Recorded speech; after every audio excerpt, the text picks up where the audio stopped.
In today's video, I'm going to show you how to update Chrome in Windows 7 quickly and safely if your browser feels slow, certain websites aren't loading properly, or you just want the latest security fixes. Keeping Chrome updated is one of the easiest things you can do.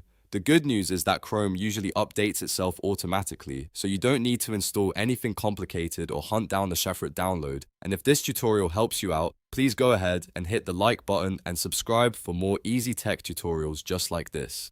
Alright, let's get started. First, open Google Chrome on your Windows 7 computer. You can do this by clicking the Chrome icon on your desktop, taskbar, or start menu. Once Chrome is open, look to the top right corner of the browser and click the three dots menu. This is where all of Chrome's main settings and tools are located. From the menu, move down to Help and then click About Google Chrome. This page is important because Chrome will automatically check whether your browser is up to date. As soon as the About page opens, Chrome begins checking for updates in the background. If an update is available, Chrome will download it automatically without you needing to do anything else.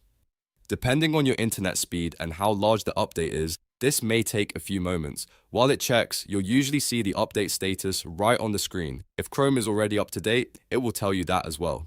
If an update is found and downloaded, the final step is to click Relaunch. This restarts Chrome and finishes installing the update. Before you click it, make sure any important tabs are saved or bookmarked because relaunching will close and reopen the browser. Once Chrome comes back up, the update is complete. At this point, you're running the latest version available for your Windows 7 system. That means better performance, improved security, and compatibility with more websites and features. If you ever want to double check later, you can repeat the same steps by going back to the three dots menu, choosing Help, and then About Google Chrome again.